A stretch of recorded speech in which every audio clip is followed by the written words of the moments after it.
eh, ya kata Allah, ya dalam Alkitab kami boleh menggunakan itu, ya boleh kami gunakan itu. Kenapa? Lah Kristen duluan ada kan daripada Islam. Kan Kristen duluan ada daripada agama Islam.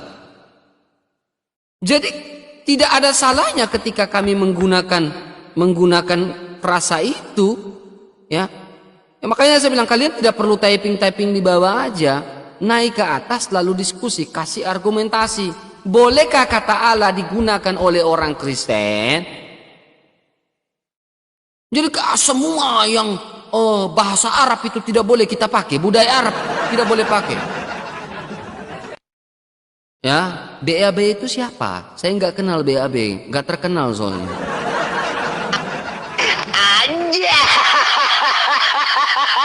BAB itu siapa, bro? Saya nggak kenal.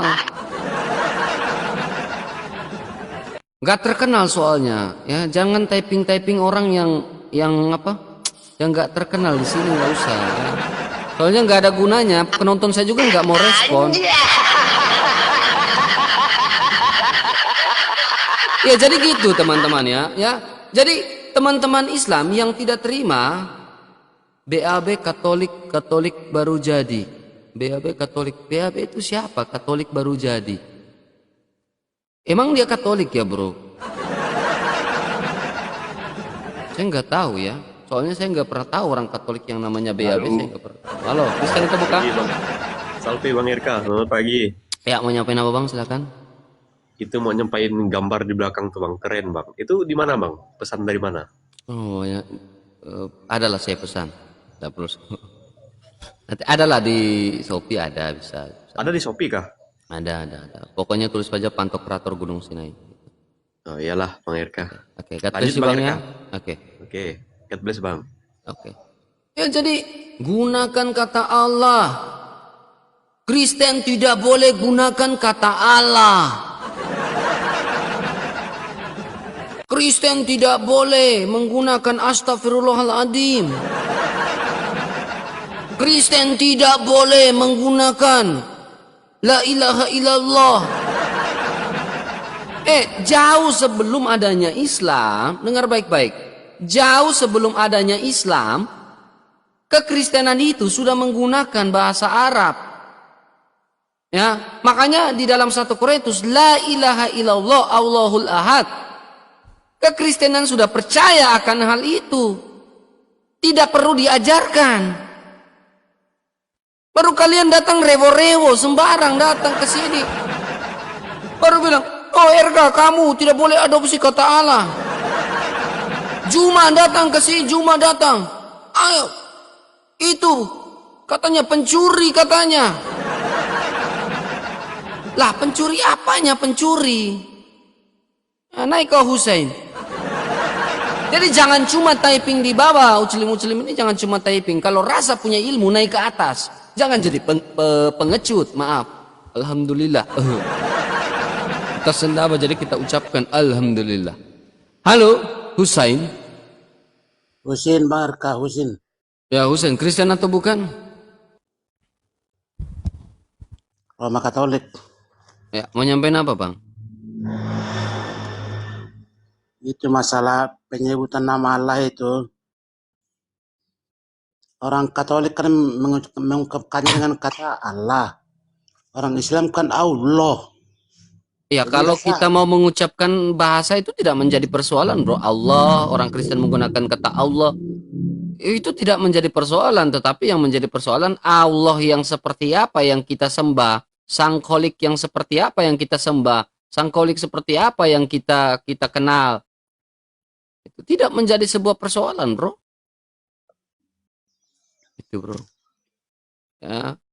Yang memperkenalkan lewat putranya, ya, yaitu Yesus Kristus, dan dalam persatuan dengan Roh Kudus, itulah yang kita percaya. Allah seperti itulah yang kita kenal dan kita percaya. Ya. Iya. Itu. Jadi Itu bro ya. katanya kan kita yang mencuri nama itu.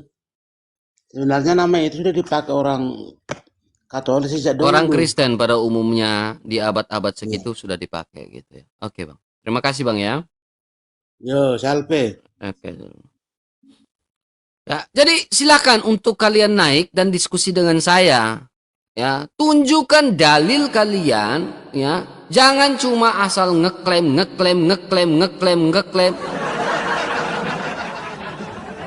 RK, PST loading. Tantang kamu ketua RK, berani nggak? Tanya dia sekolahnya sampai apa? Jangan sampai saya lawan debat dengan orang yang tamat SD. Iya, ya. Jadi itulah contohnya seperti Juma. Ya. Orang apa? Nah, ini akibat terlalu ini.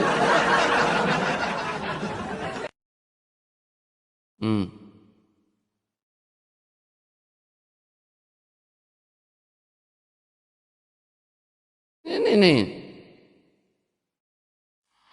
Ketahui bahwa mereka menggunakan nama Tuhan kami, makanya disebut Allah. Coba Anda perhatikan, ejaan apa yang bisa membenarkan penyebutan Allah itu? Nggak ada. Tapi karena semata-mata ingin menyembunyikan identitas Tuhannya umat Islam yang ada di Bible, maka gereja pada mulanya diajarkan dengan menyebut nama Allah. Apa itu Allah, Bang? Kristen tidak berani menyebutnya dengan sebutan Allah.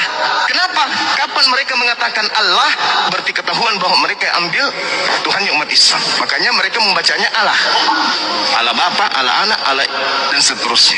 Ya, saya menghargai. Siapa yang mau gitu? Siapa yang mau sama dengan Tuhannya kalian? Pertanyaannya, siapa yang mau sama dengan Tuhan kalian? Suruh aja si PST loading ke sini ya, bilang RK tunggu di sini gitu ya. Iya, siapa yang mau sama dengan Tuhan kalian? Nggak ada yang mau sama. Karena aku diperintahkan untuk menyembah Tuhan, aku Muhammad diperintahkan untuk menyembah Tuhan negeri Mekah. Itu kan dalam surah An-Nahl. Aku diperintahkan untuk menyembah Tuhan negeri Mekah. Ya udah silakan kau sembah Allah kalian, Tuhan negeri Mekah silakan. Tetapi Allah kami bukan Allah negeri Mekah. Bahkan dengar baik-baik. Para penyembah-penyembah pagan Quraisy pada saat itu, ya, contohnya orang-orang pada saat itu, ya, di Jazirah Arab, itu memanggil dewa tertingginya itu dengan sebutan Allah juga. Itu ada loh. Jadi kenapa kalian persoalkan? Ya, suruh aja ke sini, ya. Naik. Kenapa suruh orang lain, dorong orang lain datang ke live saya? Kau sendiri yang naik ke sini. Abang saya ini sebagai orang hukum untuk berbicara kerana hukum, berbicara kerana yang benar. Dan ingat, kami umat Islam tidak pernah gentar, Bang. Kami agama jihad, kami agama berjuang. Jihad. Sampai tetes darah terakhir pun umat Islam. Dikit-dikit bicara jihad. Ya, hak kalian. Dikit-dikit gitu. Ini diskusi bisa ndak diskusi? Bicara hukum, ya udah kau pergi ke buat banding aja di pemerintah Indonesia, bilang ajukan Kristen di Indonesia tidak boleh menggunakan kata Allah gitu, langsung aja ke sana. Katanya kami ini mengerti hukum, ya udah ke sana aja kalian. Kalian ini kenapa gitu ya? Itu tidak akan pernah takut.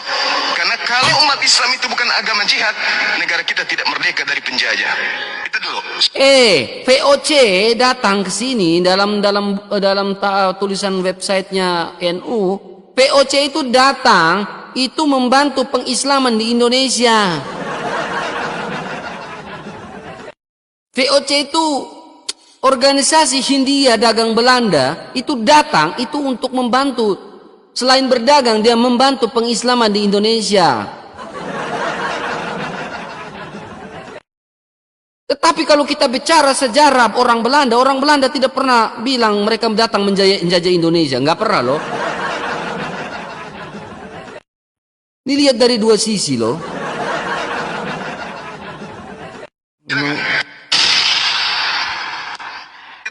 Ini susah. Mana nih? Yang dikutuk oleh Allah dunia akhirat. Lihat aja loh. Katakan sebagai Allah yang perkasa. Ini seperti ini, hal-hal seperti ini ya. Silakan naik ya dan diskusi dengan saya. Ayo. Nih oke nih. Boleh lah. Aduh. Ayo kita dua diskusi tentang tema keselamatan menurut Islam dan keselamatan menurut Kristen. Ya. Silakan. Ya, silakan narasi lah, dulu, bro. aku dengar. Silakan. Gimana hasil konsili kemarin antara Uniriva? Sabar, santai-santai lah. Kopi dulu, buat kopi dulu. Sudah ada kopi. Kau ini yang terlalu apa? Bagaimana ya kalau mau bilang ya? Sebenarnya kita santai saja. Kan Kan di gak sini enak kan kok, kita bro. mencari Gua kebenaran, bukan Gua pembenaran. ngopi, lo kagak ngopi kan gak enak, bro. Sudah ada. Saya kopi ada sana di ruang tamu. Ambil dulu, Ajam. ambil dulu. Ajam. Ajam. Jam, Jam. ambil kopi Abi ke sini. Abi, Umi di mana Umi? Lagi di dapur. Terus kau ini sudah nikah apa belum, Merka? Sudahlah. Oh, sudah. Ya sudah, kalau semoga bahagia dunia akhirat, dimudahkan rezekinya. Makasih ya, bro. Lo ajak gua masuk akhirat. Thank you ya doanya, Iya. bro ya. Oke, jadi kemarin tuh, bro, hasil konsili kalian dengan Pak Bom dengan Uniripa itu gimana, bro? Gue pengen dengar dulu. Kenapa? Hasil konsili kalian dengan Pak Bom dengan Uniripa itu bagaimana? Tidak ada konsili kita. Tidak ada konsili Saya apa-apa, dengar cuma kau bilang, saya naik, kan? mari kita berdialog secara baik dan benar, gitu ya? Mm-mm. Gitu. Iya, makanya saya itu dari kemarin pengen mau diskusi sama kamu tentang bagaimana konsep keselamatan di dalam kekristenan dan begini konsep keselamatan di dalam Islam. Karena hakikatnya kita hidup di dunia ini kan untuk mencari keselamatan. Kalaulah agama kamu itu yang betul, berarti kami satu keluarga pengen butuh keselamatan. Tapi kalau agama kamu tidak betul, agama saya yang betul, saya sebagai orang beriman mengajak kamu kepada keselamatan. Berarti bicara tentang keselamatan, bicara tentang agama. Keselamatan. Silakan, kamu sebagai tamu saya, silakan kamu diskusi. Kamu duluan lah, silakan. Saya hargai kamu, silakan. Iya, kalau kita berbicara tentang berapa menit nih? Berapa menit nih? Kenapa? Berapa menit, bro? Kau follow saya saja, biar kita pakai waktu PKPK gimana? PKPK malam aja juga tidak apa-apa. Oke, saya follow back kamu lah. Ya, kapan? Mau Oke, debat jadi begini bagaimana? atau debat PKPK? Gini aja dulu lah, selo-selo lah. Oke, siap. DM nomor kamu lah, biar enak. Sama seperti PI, Rashid, dan lain-lain. Ya, jadi begini RK, kalau konsep keselamatan itu berarti tidak lari jauh daripada ketuhanan. Karena orang itu bisa selamat apabila dia mengenal Tuhan itu yang sebenarnya. Kan? Di dalam Islam dijelaskan dalam Quran surat Toha ayat 14 itu kan mungkin kamu sudah tahu bahwa aku ini adalah Allah dan sembahlah aku dan dirikanlah sholat. Allah itu apa? Allah itu nama Al-Fatihah ayat 1 dengan menyebut nama Allah yang Maha Pengasih lagi Maha Penyayang. Seperti apakah Allah itu bentuknya? Apakah dia serupa dengan gambar manusia? Di dalam Al-Quran dijelaskan tidak. Dia tidak serupa dengan makhluk. Surah ayat 11 kan. Apakah dia setara dengan makhluk? Tidak ada yang setara dengan dia. Al-Ikhlas ayat 4.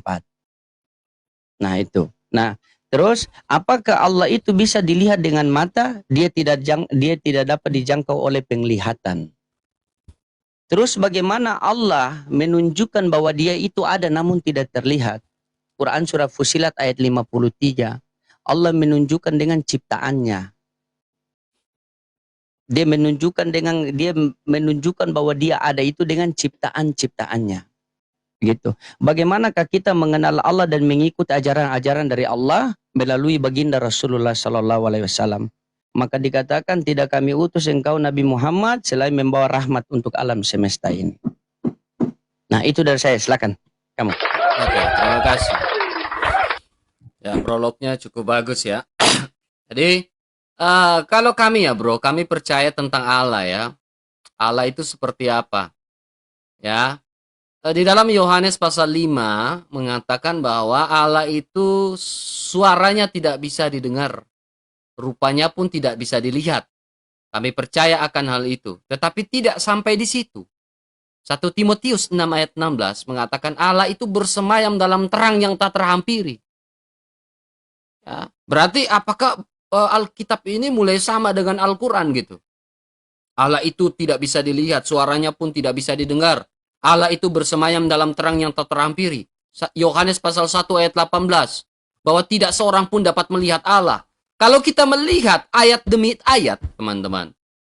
Ya, bro. Kalau kita lihat ayat demi ayat, ya. Nah, ayat demi ayat ini apakah betul-betul membantu argumentasi dari teman-teman Islam? Tidak. Makanya ayat yang saya bawakan tadi itu, ya, itu berbicara tentang Allah yang transenden. Allah yang transenden. Artinya Allah yang batin. Tapi kita juga perhatikan Allah, orang Kristen juga percaya Allah yang imanen. Allah yang imanen itu di mana? Seperti apa? Yohanes pasal 1 ayat 14, firman itu telah menjadi manusia dan diam di antara kita. Karena Allah yang transenden itu tidak bisa dijangkau oleh tangan manusia. Sehingga firman Allah datang memperkenalkan diri kepada manusia lewat perantaran putranya, yaitu Yesus Kristus. Yang firmannya itulah yang sehakikat dengan sang Allah itu. Firman itu adalah Allah. Itu sehakikat. Makanya Yesus mengatakan aku dan Bapa adalah satu. Ya, kita mengenal Allah yang benar. Yohanes 17 ayat 3. Sering kalian bawakan. Ya, mengenal satu-satunya Allah yang benar. Dan mengenal Yesus Kristus yang engkau utus. Amin. Saya percaya orang Kristen ketika tanya, RK, kamu percaya enggak Yesus Kristus itu adalah utusan? Percaya. Tetapi utusan yang bagaimana? Ya, utusan yang seperti apa? Dalam konteks kristologi kami percaya dia sebagai imam, sebagai raja, sebagai nabi. Ya, dia sebagai nabi, tetapi nabi yang seperti apa? Apakah sama dengan nabi-nabi lain? Ya. Nah, ini berbicara tentang Allah, berarti berbicara tentang keimanan juga nih. Karena ini bicara vertikal. Ya, saya nggak mau ini sebuah latar belakang, saya nggak mau bertanya dulu ya. Ya. Berarti keimanan seperti apa yang membawa kita pada keselamatan? Silakan saya kembalikan, bro. Silakan. Itu prolog dari saya. Oke, baik. Luar biasa ya prolognya, mantap. Begini, ini pemahaman saya ya. Pemahaman saya ketika saya membaca kitab suci Anda sebagai kekristenan. Di dalam 1 Timotius 6 nomor 16 itu, dialah satu-satunya yang tidak terhampiri, tidak takluk kepada maut, bersemayam di dalam terang. Tidak ada seorang pun yang dapat melihat dia dan manusia pun tidak bisa melihat dia. Ini Tuhan yang sesungguhnya. Ini Tuhan yang sesungguhnya. Bagaimana kita bisa mengenal Tuhan yang tidak terlihat, yang tidak terhampiri itu? Coba. Bagaimana caranya? Ya satu-satunya harus melalui anaknya yang tunggal. Makanya narasi Yohanes 1:18 itu dikatakan tidak ada seorang pun yang dapat melihat Allah melainkan anaknya yang tunggal yang menyatakannya. Nah makanya Yesus di dalam Yohanes 5:37 kan Yesus mengatakan, Bapa yang mengutus aku, dialah yang bersaksi tentang aku. Kamu tidak pernah mendengar suaranya, rupanya pun kau tidak pernah melihat. Nah ini buat RK.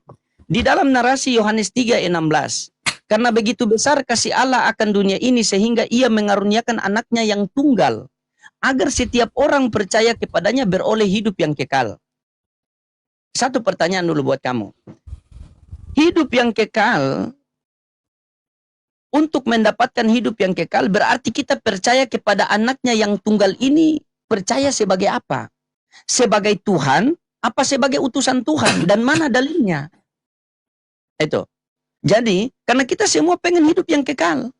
Yohanes 3:16. Karena begitu besar kasih Allah akan dunia ini sehingga ia mengaruniakan anaknya yang tunggal. Agar setiap orang percaya kepadanya beroleh hidup yang kekal. Nah, untuk percaya kepada anaknya agar memperoleh hidup yang kekal, percaya sebagai apa? Apakah sebagai Tuhan atau sebagai utusan Tuhan? Dan mana dalilnya? Silakan. Oke, baik. Bagus. Ya, pertanyaan yang bagus. Ya. Jadi, ketika berbicara tentang anaknya yang tunggal, ya, Yesus sebagai anak tunggal, kita lihat dulu pada sebuah dasar basicnya. Pada mulanya adalah firman. Firman itu bersama-sama dengan Allah. Firman itu adalah Allah. Ya. Dan kita melihat sebuah basicnya, bahwa di dalam Yohanes 8 ayat 42, bahwa firman itu keluar dan datang dari Allah. Artinya firman itu diutus oleh Sang Bapa. Nah, ketika firman itu diutus oleh Sang Bapa dan datang menjadi manusia, Yohanes 1 ayat 14, Kristus memiliki beberapa gelar. Anak manusia, anak tunggal Allah. Jadi anak Allah itu adalah sebuah gelar. Ya. Sulung. Ketika bicara yang sulung, apakah anak Allah punya istri lalu punya anak sulung? Nah, ini pemahaman-pemahaman jahiliyah, bre. Ini pemahaman-pemahaman jahiliyah. Ya, prototokos, ya, artinya yang sulung. Kolose pasal 1. Artinya dia yang datang dan keluar dari Sang Bapa. Nah, firman itu datang dan keluar dari Sang Bapa. Firman itu sehakikat dengan Sang Bapa. Bagaimana cara Sang Bapa yang transenden menyatakan diri kepada manusia? Lewat perantaraan firman-Nya. Bagaimana kalau firman Allah tidak menyatakan diri kepada manusia? Bagaimana manusia mengenal Allah? Ya, jadi itu bicara tentang yang tunggal, anak tunggal Allah. Ya, anak tunggal Allah itu gelar. Ya, sebagai perantara. Nah, sekarang kita iris tipis-tipis dulu. Ya, jangan langsung masuk. Ya, pelan, slow. Nah, ini Bang PST Loading. Ya, kalian percaya bahwa agama yang diridhoi oleh Allah adalah agama Islam. Al-Imran ayat 19. Ya kan? Al-Imran ayat 19. Apakah hanya agama Islam yang bisa masuk surga? Itu dulu. Silakan. Oke, baik. Terima kasih. Jadi sudah kubilang apa kan? Memang susah ya. Memang susah untuk memahami percaya Yesus ini sebagai apa, memang susah. Makanya saya selalu, memang rata-rata memang begitu. Makanya saya bilang, kalau kita kasih Yohanes 17:3, pasti itu mutar-mutar dari mai laki sampai orang pung laki itu. Oh iya. Begini. RK, di situ kan tadi kan pertanyaan saya, kamu harus nyimak baik-baik. Karena begitu besar kasih Allah akan dunia ini, sehingga ia mengaruniakan anaknya yang tunggal, agar setiap orang percaya kepadanya beroleh hidup yang kekal. Beroleh hidup yang kekal. Saya pengen beroleh hidup yang kekal. Saya datang sama kamu nih. RK, Loading pengen hidup yang kekal. Mau percaya anaknya yang tunggal ini sebagai apa? Agar memperoleh hidup yang kekal. A, sebagai Tuhan. B, sebagai utusan Tuhan. Dan mana dalilnya? Kalau berbicara agama harus dilandaskan dengan dalil. Kan? Nah, tiba-tiba kamu bertanya tadi Ali Imran ayat 19, inna dina indal Islam. Tidak ada agama yang diridhoi Allah kecuali agama Islam. Anda mengatakan juga tadi bahwa memang di luar Islam tidak selamat. Di luar Islam tidak selamat. Tidak ada keselamatan di luar Islam. Wong di luar Islam Tuhannya rata-rata masih bingung. Coba. Selain agama Islam tidak ada yang selamat. Bagaimana contohnya kamu tadi? Bagaimana kita mau dapat hidup yang kekal saja? Tuhan tadi saya tanya lain, kamu jawab lain. Pertanyaan kamu mengatakan tadi, menurut Ali Imran ayat 19 kamu mengatakan bahwa tidak ada di luar Islam, tidak ada yang selamat. Memang tidak ada yang selamat di luar Islam. Tidak ada yang selamat di luar Islam. Kata Nabi SAW, man mata wa huwa ya'lamu annahu la ilaha illallah dakhalal jannah. Barang siapa yang mati dan mengucapkan la ilaha illallah, tidak ada Tuhan selain Allah, maka dijamin masuk surga. Begitu. Sekarang kalau kita mau la ilaha illallah apa? Tidak ada Tuhan selain Allah. Ternyata masih ada Tuhan-Tuhan lain. Tuhan Bapa, Tuhan Roh, Tuhan Bapa, Tuhan Putra, Tuhan Yesus, Tuhan Roh Kudus. Coba yang mana coba? Coba kamu kembali tetap fokus. Kita pelan-pelan, kita iris pelan-pelan. Jangan dulu dicincang, ya. Kita iris pelan-pelan dulu, ya. Biar saya juga bisa mendapat kebenaran ketika berdiskusi sama kamu ini, ya. Karena saya butuh jawaban, ya. Ketika kita percaya kepada anaknya ini sebagai apa agar memperoleh hidup yang kekal, gitu, ya. Sesuai dengan Yohanes 3:16 narasinya. Kuulangi sekali lagi. Karena begitu besar kasih karunia Allah, karena begitu besar kasih Allah akan dunia ini, sehingga ia mengaruniakan anaknya yang tunggal, Agar setiap orang percaya kepadanya. Ingat, setiap orang percaya kepadanya. Percaya sebagai apa nih? Agar memperoleh hidup yang kekal. A, sebagai Tuhan. B, sebagai utusan Tuhan. Atau sebagai Tuhan dan utusan Tuhan. Dan mana dalilnya? Seperti itu. Coba silakan. Oke. Semangat. Silakan. Halo bro, kita ini masih main-main. Teman-teman masih 600 orang nih. Kita baru live nih. Slow. Kalau langsung tembak-tembak gimana sih ah? Kita masih slow-slow bro. Jangan terlalu langsung cincang-cincang. Kan bro bilang jangan langsung cincang-cincang kan. Makanya main slow. Biar kita ini ya, yang nontonin juga diberkati juga gitu kan. Nah ini bro. Kita lihat nih pelan-pelan ya. Ya, ini dalil ya, Yohanes 17:3 yang kau bawakan. Tadi kan bro bicara tentang anak kan. Ya. Inilah hidup yang kekal itu. Ya, ketika kita belajar, bro dulu pernah belajar nggak yang namanya ide pokok paragraf? Pernah nggak? Pernah ya. Waktu SMP, SMA itu kita belajar tentang ide pokok. Kau punya rambut itu rambut palsu kah? Kau itu sebenarnya botak kah atau gimana itu? Saya dari tadi ini sedikit ke distract dengan kau punya ini. Kau punya atas ini saya sedikit ke distract ya. Ya oke lah, it's okay ya. Makanya jangan kasih botak-botak rambut. Ya jadi gini, kita dulu tuh pernah belajar yang namanya ya ide pokok paragraf. Apa ide pokok dari paragraf tersebut? Nah sekarang saya mengajak bro untuk bicara tentang ide pokok paragraf. Ya, ide pokok paragraf. Saya harap kalian mengerti ya.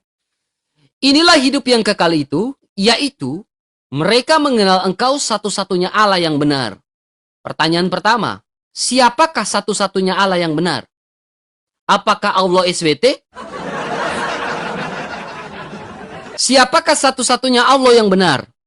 Apakah Allah SWT? Ya, dan mengenal Yesus Kristus yang engkau utus. Ya. Jadi ide pokok dari paragraf ini? Mengenal satu-satunya Allah yang benar dan mengenal Yesus yang disebut sebagai utusan. Ya, jadi pertanyaan bro, untuk mendapatkan hidup yang kekal berarti harus percaya Yesus sebagai utusan dan mengenal Allah yang bernama Allah yang disebut sebagai Sang Bapa. Ya. Disebut sebagai Sang Bapa dan mengenal Yesus sebagai utusan. Sekarang, apakah utusan tidak bisa disebut sebagai Allah? Apakah utusan tidak bisa disebut sebagai Allah? Tetapi ada ayat-ayat lain yang mengatakan bahwa Yesus berkata, sebab aku dan Bapa adalah satu. Ani fuhahab ekat anaknu, hen esmen, artinya kami adalah Esa. Artinya Bapa, Putra, dan Roh Kudus adalah Allah yang Esa. Tritunggal itu sudah pasti Esa. Tritunggal tidak mungkin yang lain-lain. Ya. Nah sekarang, kalau sang utusan ini bisa nggak disebut sang anak ya? Tanda kutip garis bawah. Nih, Ibrani 1 ayat 8. Tetapi tentang apa? Tentang anak kan? Ia berkata, ia ini sang Bapa ya. Takhtamu ya Allah. Sang Bapa mengatakan sang anak adalah Allah. Dia adalah utusan. Tetapi sang Bapa pun mengaku dirinya adalah sang anak adalah Allah. Ayat 10. Pada mulanya ya Tuhan, sang anak adalah Tuhan. Ya, kita kembali pada Yohanes 17 ayat 3 di ayat yang kelima. Utusan yang sudah ada sebelum dunia ada. Jadi pertanyaannya gini, pertanyaan pertama. Nabi Muhammad disebut sebagai utusan. Yesus disebut sebagai utusan. Tetapi di ayat kelima, Yesus sudah ada sebelum dunia ada. Muhammad disebut sebagai utusan. Apakah Muhammad sudah ada sebelum dunia ada? Itu pertanyaan. Muhammad sudah ada sebelum dunia ada atau tidak? Tolong dijawab. Kemudian, muara terakhir itu adalah jannah. Coba bro tunjukkan, jannah itu di ayat berapa? Al-Quran surah berapa? Tunjukkan kepada saya. Jannah itu Al-Quran surah berapa? Ya, jadi percaya kepada Allah Subhanahu wa Ta'ala akan masuk ke jannah. Silakan tunjukkan, saya kembalikan. Akan bro. Oke. Tadi kamu sudah menjelaskan tadi ya. Kamu sudah menjelaskan berarti dapat poinnya di situ. Berarti percaya kepada anaknya itu sebagai utusan, bukan Tuhan. Ya. Berarti Anda mengutip Yohanes 17:3 tadi kan. Inilah hidup yang kekal itu, mengenal engkau satu-satunya Allah yang benar. Dan mengenal Yesus Kristus yang telah engkau utus. Kalau berbicara masalah utusan RK, jangan tipu-tipu kita punya diri. Kalau berbicara masalah utusan, berarti ada pengutus. Kalau berbicara masalah utusan, ada pengutus. Anak saya umur 6 tahun itu sudah tahu kalau ada utusan berarti ada pengutus. Kok tidak usah jangan-jangan tiba-tiba utusan jadi pengutus, pengutus jadi utusan, kok jangan putar-putar sudah. Ya? Kok tidak usah putar-putar. Kalau berbicara masalah utusan pasti ada pengutus, itu sudah jelas. Berarti karena begitu besar kasih Allah akan dunia ini sehingga ia mengaruniakan anaknya yang tunggal. Agar setiap orang percaya kepadanya beroleh hidup yang kekal. Berarti percaya kepada anaknya sebagai utusan Tuhan. Karena Allah ini kan Tuhan. Yesus sendiri mengatakan dalam Lukas 4 nomor 8. Sebab ada tertulis sembahlah Tuhan Allahmu. Coba. Hukum yang terutama ialah wahai orang Israel, Tuhan Allah kita, Tuhan itu Esa. Berarti Yesus mengatakan Allah Tuhan. Sementara kalian mengatakan percaya Yesus sebagai Tuhan akan selamat. Selamat dari mana coba? Mau selamat dari mana? Kalau percaya Yesus Tuhan, Bapa Tuhan. Tadi kau mengatakan aku dan Bapa adalah satu, Yohanes 10:30. Bukan, kenapa kau tidak tarik dari 25? Bukankah mereka itu satu dalam pengajaran? Kenapa tidak tarik? Kalau kamu mengatakan bahwa aku dan Bapa adalah satu, terus ini bagaimana dalam Yohanes 5:26? Sebab sama seperti Bapa mempunyai hidup sendiri, anak punya hidup sendiri. Kau bilang satu. Begitu dikasih lagi di Matius 23 nomor 9, dan janganlah kamu menyebut siapapun Bapa di dunia ini, hanya ada satu Bapa yaitu di sorga. Kau mau putar bagaimana? Namanya utusan-utusan. Yohanes 17:3 Yesus utusan Tuhan. Yohanes 17:8 Yesus utusan Tuhan. Yohanes 11:42 Yesus utusan Tuhan. Matius 11:25 Yesus berdoa kepada Tuhan. Matius 12:15 Yesus hamba Tuhan. Kisah para Rasul 3:13 Yesus hamba Tuhan. Banyak sekali hamba Tuhan. Kau mau paksakan hamba jadi Tuhan? Coba. Bagaimana bisa kau sudah mengakui bahwa dia hamba, setelah itu kau bilang dia Tuhan? Coba, kau pakai nyingung-nyingung saya punya rambut palsu. Rambut palsu kau permasalahkan, Tuhan palsu kau diam.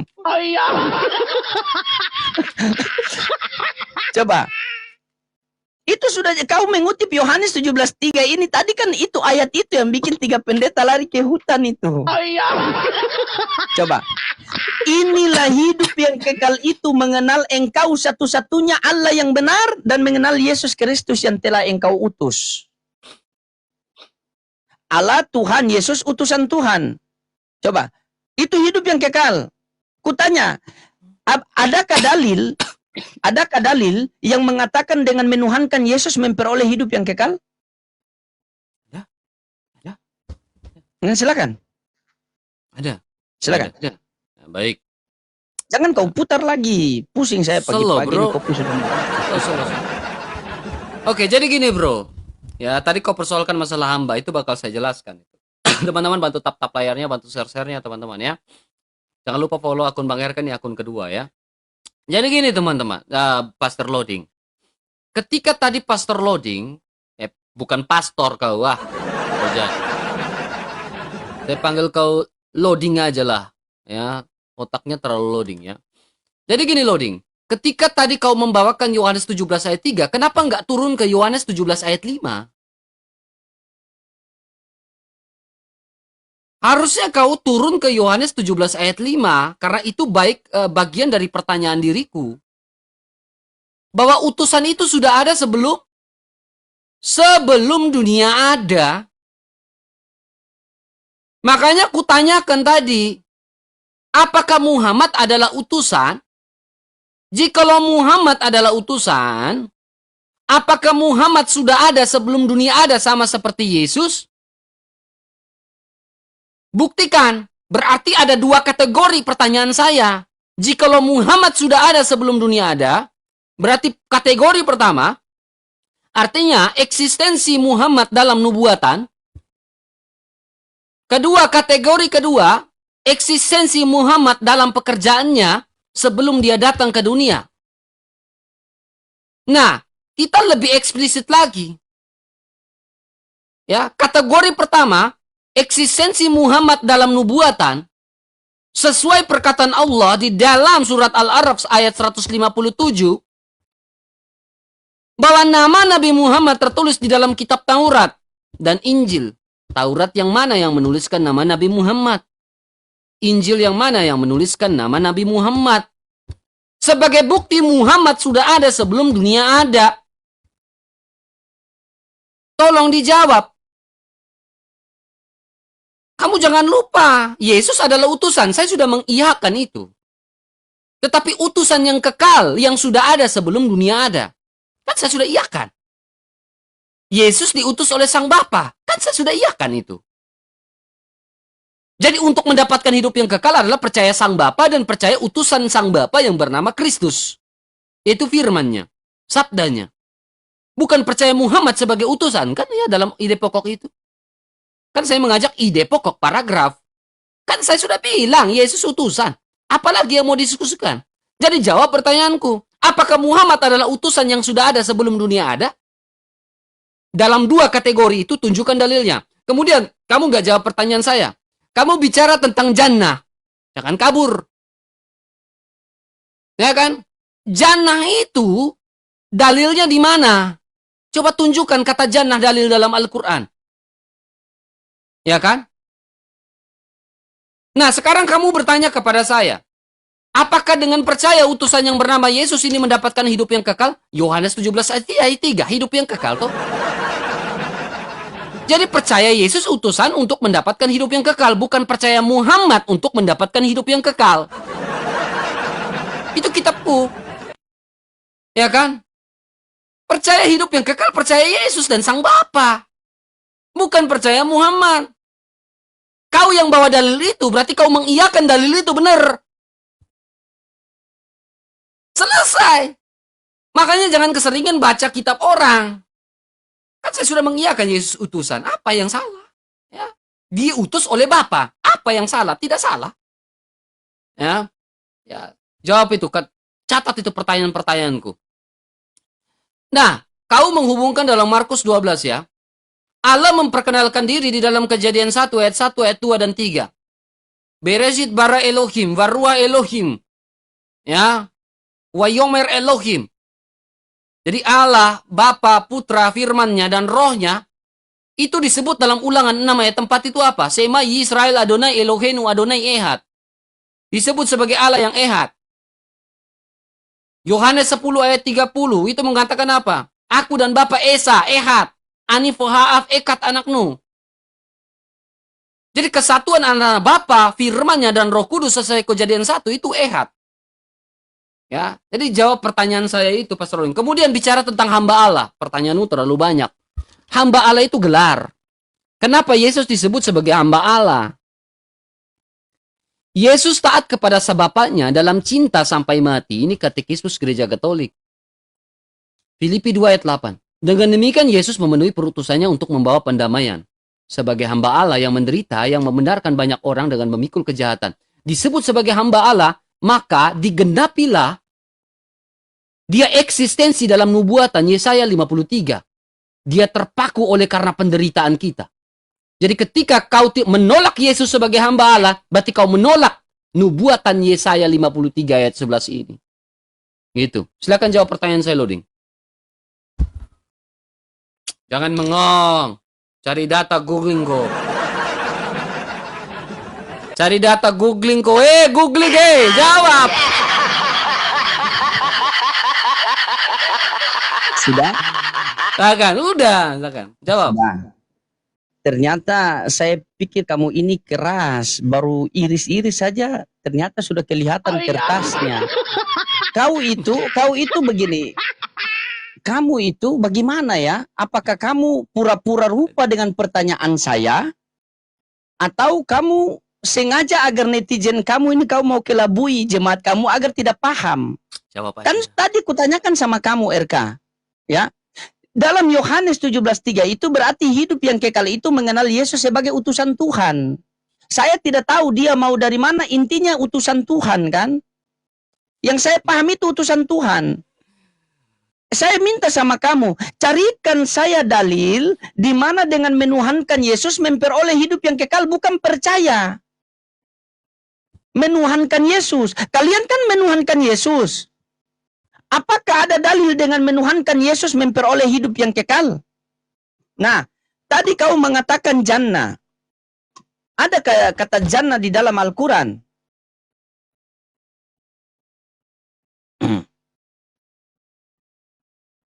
Surah Apa berapa? ini? Surah berapa itu, Bro? Quran surah Fusilat ayat 30. Coba kamu baca. Surah Fusilat itu surah keberapa, Bro? 41. 41 ayat 30. Nah, 41 ayat berapa? 30. iya. Ya. 41 ayat 30, sabar. Saya buka. Oke, silakan baca, Hmm. Bro. Oke. Sesungguhnya orang-orang yang berkata Tuhan kami adalah Allah kemudian tetap dalam pendiriannya, maka turun malaikat kepadanya seraya berkata, janganlah kamu takut, bersedih hati serta bergembira dengan memperoleh surga yang telah dijanjikan kepadamu. Nih, ini original teks nih. Ada kan? Lihat di situ ada kan? Nah, itu satu. Yang kedua tadi kamu sempat kutip. Apakah ada di perjanjian lama nama Nabi Muhammad? Ini nanti kamu jelaskan sama saya saja ya. Kenapa di ini Kidung Agung ini? Kidung Agung 5:16 ini kenapa ini? Karena saya sudah terjemahannya seperti ini. Kata hamidah berarti pujian dan nama. Kalau apa hapus. Kalau apa dihapus saja. Kalau tidak mau dihapus ini Kidung Agung ini. Nih, kamu sudah tahu tapi jangan pura-pura tidak tahu ya. Nah, ini di Kidung Agung 5:16 ya. Ya, kamu kasih terangkan karena ini kitab kamu kan. Nanti kalau saya terangkan merajuk lagi kamu kan. Yang penting ini. Kenapa ada Nabi Muhammad di situ? Dan yang kedua RK, ya, yang kedua saya tetap kembali ke poin, ya, Tolong carikan, kalau tidak ada bilang tidak ada, jangan kau putar saya. Ya, ingat baik-baik teman-teman, 867 mata yang memandang, telinga yang mendengar. Saya mintakan dalil dengan menuhankan Yesus memperoleh hidup yang kekal. Ya. Dengan percaya kepada Yesus sebagai Tuhan memperoleh hidup yang kekal. Carikan saya satu dalil. Kalau tidak ada ini PR buat kamu. Ya. Carikan saya satu dalil di mana mengatakan bahwa menuhankan Yesus akan memperoleh hidup yang kekal. Kalau hanya sebab percaya, ya percaya. Percaya sebagai apa? Sebagai Tuhan apa utusan Tuhan? Wong Matius 11:25 dia mengatakan, aku bersyukur kepadamu Bapa Tuhan langit dan bumi. Coba. Google.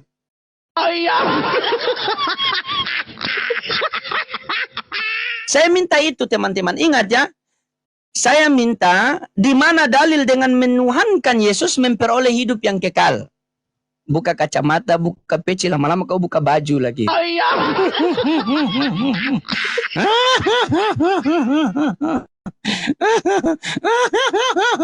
Sabar. Coba. Kau carikan itu. Dan Tadi kau jelaskan tadi itu. Kenapa Fusilat dikatakan berapa itu? tadi itu? Bro. Fusilat 30. Oke. Udah. Hmm. Silat, lanjut. Oke. Dengan kamu jelaskan sama saya di Kidung Agung 5:16 itu kenapa nama Nabi Muhammad sampai tersembunyi sekali begitu. Takut kah? Kau jelaskan itu. Kidung Agung 5:16 kau jelaskan Baru Baik. yang kedua, itu sudah saya katakan tadi ada jannah di dalam Al-Quran ya. Kau mau terima atau tidak itu. Nah, sekarang saya minta dalil ya. Dengan menuhankan Yesus memperoleh hidup yang kekal. Saya minta dalil. Ya, gitu. Oke, silakan.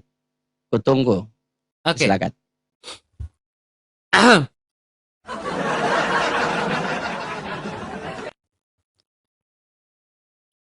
Jannat. Jannah kan? Jannah itu apa, bro? Taman.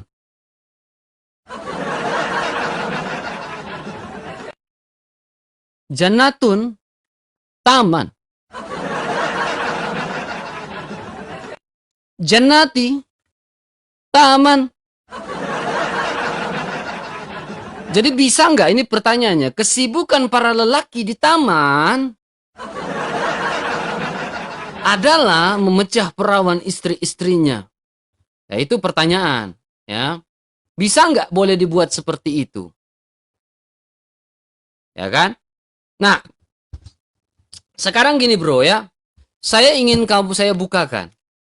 Di dalam Kidung Agung yang kau bacakan tadi, ya, yang kau bacakan tadi, kita buka dulu lakukan perbandingan nih.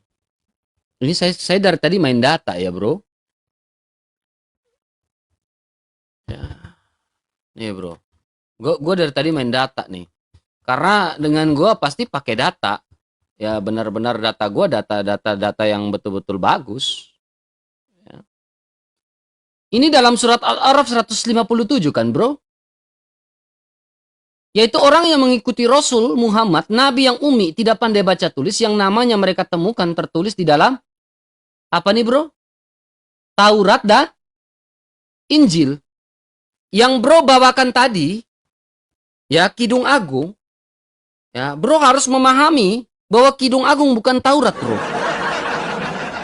Ini yang kalian susahnya di sini, karena kalian memahami Kidung Agung adalah Taurat. Ini yang berat bro. Makanya pahami dengan baik sehingga kalian tidak salah kaprah. Karena Kidung Agung itu bukan Taurat. Ya, Kidung Agung itu bukan Taurat. Ya, Kidung Agung itu bukan Taurat. Nih, ketika Al-Quran menyebut kata Taurat, nih bro, nih saya garis besar, Taurat itu adat ini, sehingga terciptalah akronim Tanak, ya gabungan ya. Torah, ada Torah, Nebim, dan Ketubim. Kitab Torah itu disebut sebagai kitab Pentatuk. Ya, kitab Pentatuk itu ada 5, atau kitab Torah ini ada 5.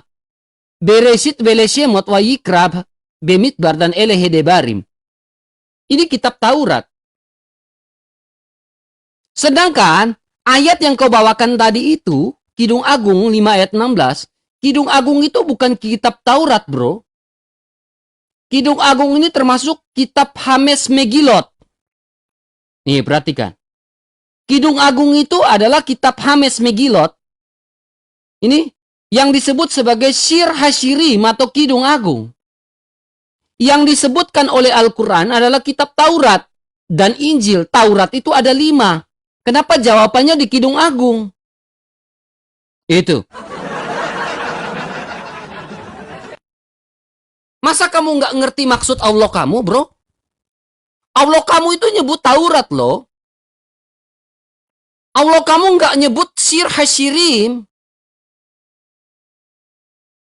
Ya, dan untuk dikonfirmasi, saya sudah berteleponan, berkomunikasi dengan orang lembaga Sabda. Orang-orang lembaga Sabda bilang apa? Kata Muhammad itu adalah sebuah pandangan dari orang-orang. Bukan berarti Kidung Agung 5 ayat 16 itu adalah Muhammad dinubuatkan, bukan. Orang Sabda Alkitab Sabda bilang gitu. Makanya coba telepon orang-orang Alkitab Sabda. Bukan menuliskan nama Muhammad, tetapi pandangan orang-orang tertentu, pihak-pihak tertentu yang menyebut bahwa itu adalah Muhammad. Bukan berarti itu Muhammad. Ingat, Shir Hashirim itu bukan kitab Taurat. Ya, Gitu ya bro ya. Shir Hashirim itu bukan kitab Taurat ya. Nah sekarang pertanyaan kamu yang berikutnya adalah kamu bilang apa nih? Di mana percaya Yesus sebagai Tuhan bisa masuk surga? Nih. Yohanes 10 ayat 28. Dan aku memberikan Yesus, tinta merah ya, memberikan hidup yang kekal kepada mereka dan mereka pasti tidak binasa sampai selama-lamanya. Ya kan? Nah, perhatikan kata aku di sini, bro. Kata aku di sini, ya, lihat kata aku ya, saya garis bawahi, gak usah kemana-mana. Si aku ini memberikan hidup yang kekal dan si aku ini adalah Yesus. Ya. Kata si aku ini dalam Yohanes 28 dia menggunakan kata apa? Ego. Ya. Kita lakukan kontek kata aku ini di dalam Keluaran pasal 3 ayat 14. Aku. Ya, saya lakukan ini menggunakan apa? Menggunakan Septuaginta dalam Keluaran 3 ayat 14. Bisa baca? Ego emi hoon. Ini Keluaran kitab Taurat. Jadi Yesus sendiri sudah terjawab ya. Yesus sendiri yang mengatakan, percayalah kepada aku sebagai ego emi hoon, kamu akan mendapatkan hidup yang kekal. Jelas itu bro. Jelas itu bro. Semua pertanyaanmu kita bantah. Terlalu gampang buat saya untuk menjelaskan dan menjabarkan itu dan sesuai dalil. Ya. Jadi gini bro. Ya. Terkait 3 pertanyaan saya tadi di awal. Kamu jangan kabur. Saya kembali lagi. Yesus adalah utusan, saya aminkan. Tetapi di ayat kelima, tidak bisa kau kabur. Dia sudah ada sebelum dunia ada. Apakah Muhammad sudah ada sebelum dunia ada? Eksistensi dalam nubuatannya saya bantah. Kategori kedua adalah eksistensi dalam pekerjaannya. Muhammad sudah ada sebelum dunia ada dalam konteks pekerjaannya. Jawab pertanyaan saya, jangan kabur. Silakan.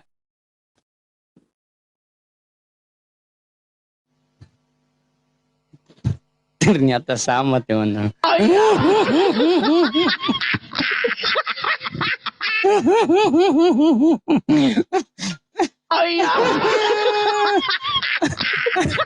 Sabar, saya pakai ketawa sedikit dulu. Soalnya sama.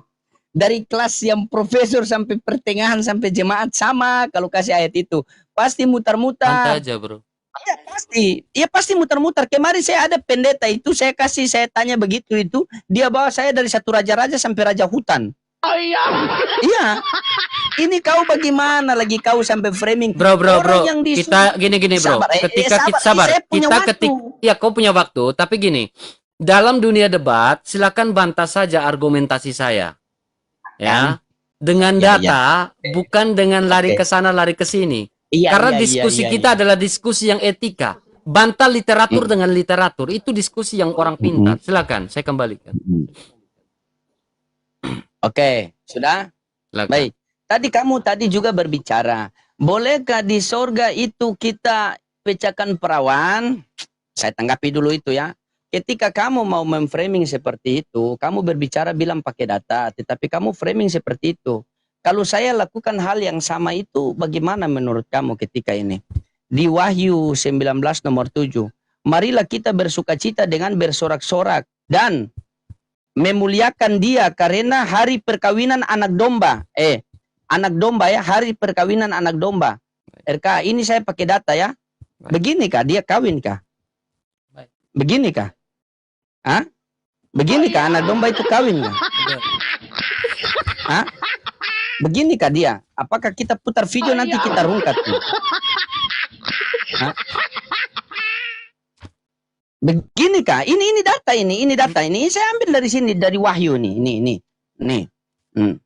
Marilah kita bersukacita dan bersorak-sorak dan memuliakan dia karena hari perkawinan anak domba.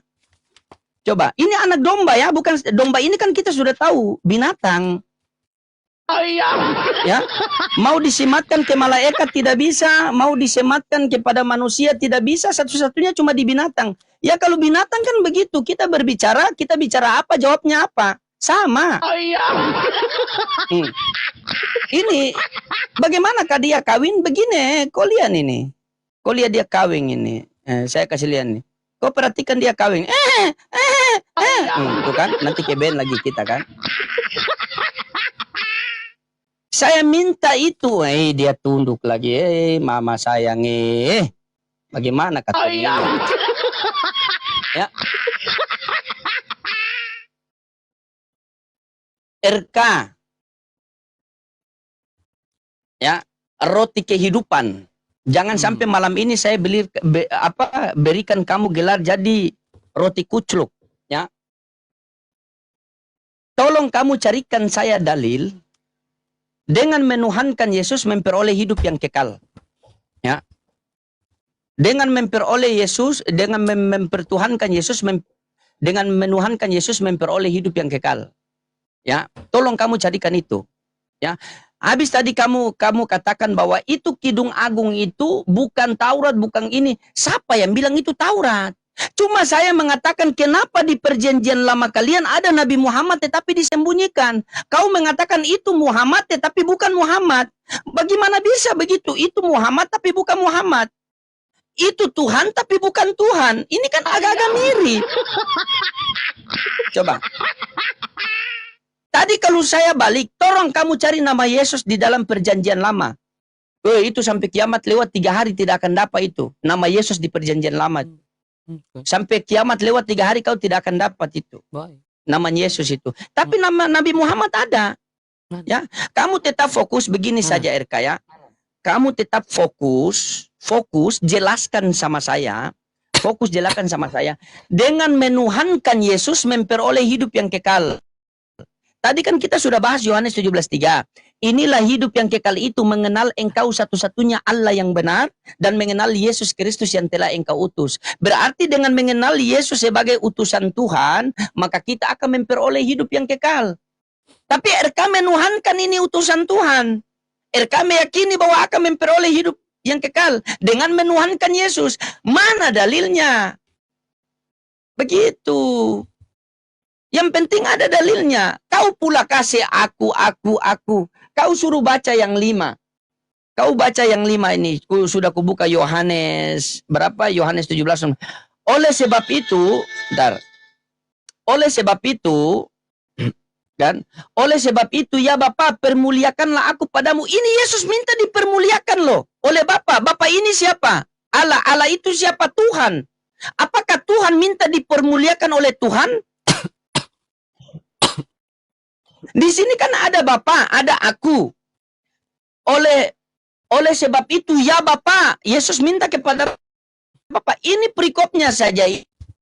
Itu doa Yesus kepada murid-muridnya. Yesus berdoa. Masa Tuhan berdoa?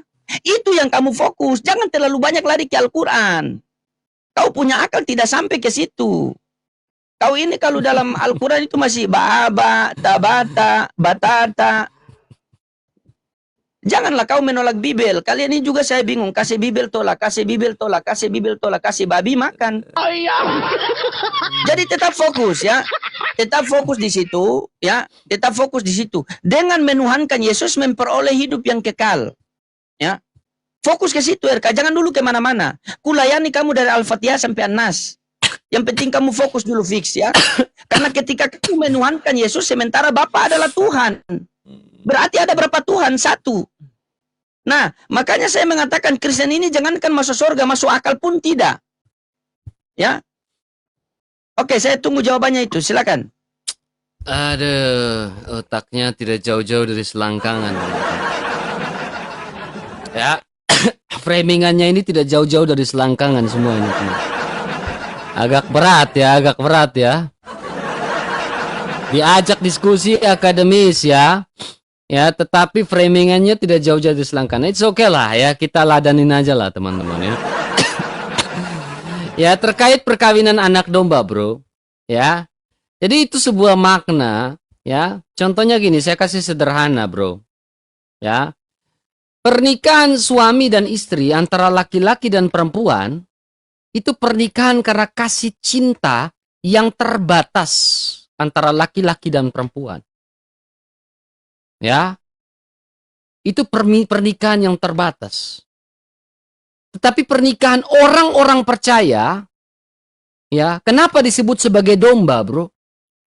Karena domba itu taat dengan tuannya, dengan gembalanya. Coba kau nonton video-video. Orang Kristen dikatakan sebagai domba dan Kristus sebagai gembala. Kalau gembala itu, itu domba langsung datang, nurut. Beda dengan kambing. Kambing itu kalau dipanggil, malah dia sambut lagi di sebelah. Bleh. Gak ngerti kambing. Kambing itu gak paham. Ya.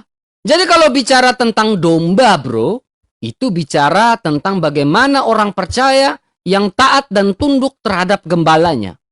Dan bicara tentang pernikahan anak domba dalam Wahyu 19, itu bicara tentang pernikahan kasih yang kekal. Artinya persatuan antara orang-orang percaya dengan Kristus sebagai pemimpin, sebagai raja, sebagai imam, sebagai gembala agung. Bukan berarti ada begini-begini di surga. Begitu otak jahiliyah yang otak-otaknya cuma selangkangan. Ya. Jangan menurunkan grade, jangan downgrade lah kalian punya pemikiran, bro. Ya. Diskusilah yang akademis, jangan downgrade. Ya. Jangan dengan memikirkan framing selangkangan itu grade down banget ya. Nah, itu grade down banget ya. Ya, harap memahami. Jadi persatuan orang-orang Allah itu kasih. 1 Yohanes 4 ayat 8. Orang percaya yang percaya kepada Kristus sebagai gembala adalah pernikahan rohani, artinya persatuan kekal antara orang percaya dengan Allah. Ya. Berbeda persatuan antara laki-laki dengan perempuan, itu berbeda. Itu berbicara persatuan keluarga Kristus. Berbeda dengan persatuan antara manusia percaya dengan Kristus, itu adalah persatuan yang kekal dan kekal. Ya. Nah, bro, perhatikan ini, bro. Bukan gua yang ngomong, bro. Allahmu yang ngomong. Taurat dan Injil. Ini bukan gua yang ngomong, ini Allahmu yang ngomong. Nah, sekarang Allahmu ini ngomong apakah hoax atau fakta? Kau bilang banyak, ya udah tunjukkan Taurat yang menuliskan. Ini Allahmu yang ngomong. Namanya Muhammad. Nih, ini Allahmu yang ngomong, bro. Di dalam namanya, di dalam Taurat. Allah yang ngomong. Dan Injil. Injil yang mana? Taurat yang mana? Apakah Allah bohong? Nah, Allah bohong nggak? Enggak dong, mana mungkin Allah bohong. Allah itu nggak mungkin bohong. Ya udah, buktikan. Banyak. Tunjukkan. Nggak ada. Disuruh tunjukkan. Kalau banyak, ya udah tunjukkan satu. Kidung Agung itu bukan Taurat. Allah ngomong itu Taurat. Allah nggak ngomong tertulis dalam kitab Sir Hashirim. Atau kitab Kidung Agung. Allah nggak ngomong Kidung Agung. Yang Allah ngomong itu Taurat. Bukan Injil, bro. Taurat. Bukan Kidung Agung. Taurat dan Injil. Gimana sih? Masa memahami perkataan Allah aja kalian nggak ngerti? Nah. Kemudian, bro. Kau bilang percaya kepada Yesus itu hidup yang kekal. Lah tadi gue tunjukin. Aku. Kamu nggak ngerti, di dalam perjanjian lama dalam Taurat, Allah itu selalu menyebut dirinya aku. Aku adalah aku. Ehye eser ehye. Di dalam naskah Septuaginta, sang aku ini disebut sebagai apa? Ego eimi. Ini literatur. Bantah literatur dengan literatur. Jadi ketika Yesus bilang, akulah jalan kebenaran dan hidup. Itu dia menggunakan ego eimi.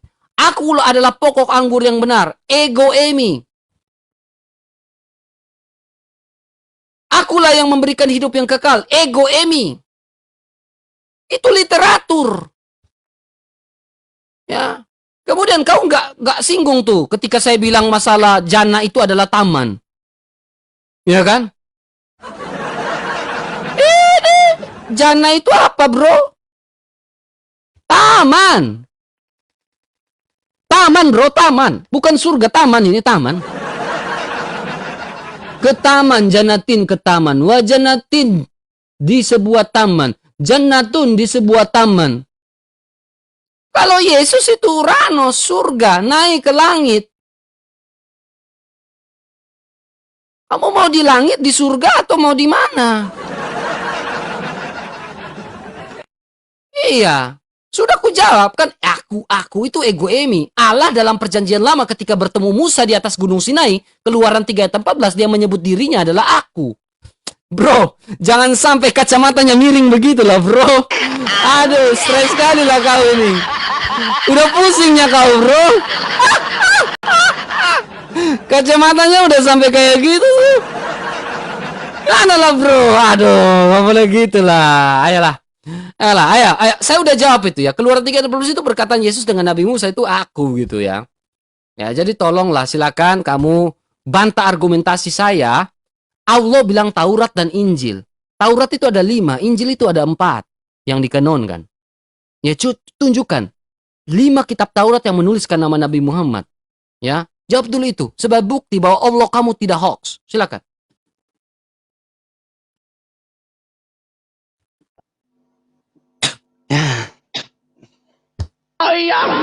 Jadi teman-teman, dari tadi entah IRK ini ya Allah ya Rabbi.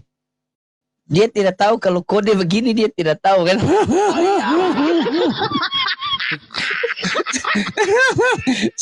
saya kalau diskusi, kalau kacamata saya lurus berarti itu saya punya kawan, dia punya otak masih lurus. Tapi kalau saya punya kacamata begini, berarti itu lawan saya otak sudah miring itu.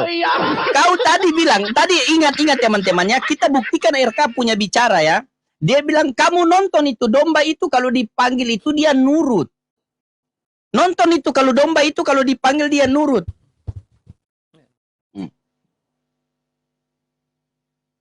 Kau lihat itu ya, domba ngamuk itu ya. Itu domba ngamuk tuh. Domba ngamuk tuh. Ini seperti kamu ngamuk. Kau yang suruh nonton di YouTube kan, domba itu nurut. Ini domba ngamuk kau lihat tuh. Tuh ngamuk. Ngamuk domba tuh. Berarti kau tidak betul. Berarti dari tadi kau ini ngamuk saja. Kau punya bicara itu kalau saya lihat itu tuh seperti ini. Di apa nih Yesaya 28 nomor 10 tuh. Sebab isinya cuma ocehan yang tidak ada artinya. Seperti kakak bu ini. Sama. Yang saya tanyakan apa, kamu jawab apa? Kamu terlalu ambisius mau menyerang saya. Tetapi kamu lupa gawang. Jangan kamu sok-sok seperti akademisi begitu. Padahal, coba. Kamu mengatakan tadi, loading itu domba itu kau nurut. Ini ngamuk domba ya. Kau suruh saya nonton, kau bilang saya tidak akademis. Ngamuk itu. Ngamuk itu. Dia ngamuk itu. Ngamuk dia. Mau baca ini. Detik-detik domba ngamuk. Ini. Coba. Kau yang bilang tadi, saya buktikan. Nah kan dia punya kacamata, dia lepas lagi. Jadi RK. Ya, begini saja teman-temannya. Begini saja. Saya akan jawab semua, yang penting RK jujur ya. Yohanes. RK tolong jujur sama saya lah RK ya. Jangan kau mutar-mutar. Nih. RK. Nih. Kamu jujur sama saya lah. Hai. Ya. Gimana? Nih. Di dalam Yohanes 14:1 di sini dikatakan, jangan gelisah hatimu, percayalah kepada Allah, percaya juga kepadaku. Ada berapa yang harus kita percaya di sini? Oke, baik. Hah? Ada berapa yang harus kita percaya di situ? Coba. Baik. Ada berapa yang hati ini? Janganlah gelisah hatimu. Ya. 14 perikopnya rumah Bapa. Janganlah gelisah hatimu, percayalah kepada Allah, percaya juga kepadaku. Ada berapa yang harus kita percaya ini, RK? Ada berapa? Ada berapa yang harus kita percaya ini? Satu Allah dalam 3 pribadi. Lanjut.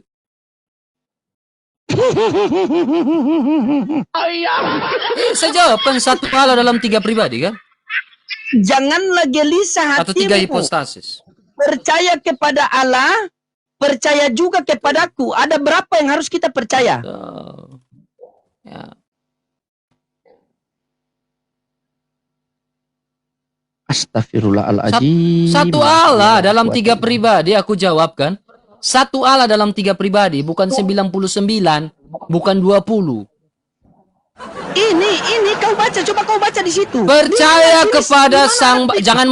jangan mulai kejang-kejang. Satu Allah saja, ya, tapi dalam 3 pribadi, Bapa, Putra, dan Roh Kudus, satu Allah. 3 pribadi Di bukan mana itu 3 tertulis? Allah. Nanti saya jawab. Di mana itu tertulis? Kejadian 1 ayat 1, ayat 2 ayat 3. Hai, kau loncat pe jauh sampai kau kodok kah? Ya, karena relasi Allah dengan para nabi itu berbeda dengan relasi Allah dengan itu ada relasi dengan manusia dengan para nabi. Janganlah gelisah hatimu, RK. Percayalah kepada Allah. Allah disebut Percaya sebagai juga apa? Kepadaku. Allah disebut Percaya sebagai apa? kepada Allah. Percaya juga kepada kepadaku. Ku itu siapa? Ku itu siapa? Yesus. Nah, Yesus sebagai firman Allah, betul? Yesus ini ya firman Allah. Yes. Allah ini Oke, siapa? Allah disebut sebagai apa? Tuhan. Di bawah itu. Kokos turun ke bawah disebut sebagai Tuhan. Bapa. Bapa kan? Ya, Tuhan. Allah Bapa atau Tuhan. Allah? Bapa atau Allah SWT? Bukan masalah Allah SWT atau Bapa RK. Masalahnya Islam dalam jangan diskusi gitu, Bro. Jangan diskusi begitu, jangan diskusi begitu. Kita diskusi ini akademis. Oke, pelan-pelan. Janganlah gelisah hatimu, perhatikan ya. Percayalah kepada Allah, percaya juga kepadaku. Ku itu Muhammad atau Allah? Lah kok lari ke Muhammad atau Allah? Iya, ku itu Yesus atau Muhammad? Ku itu Yesus atau Muhammad?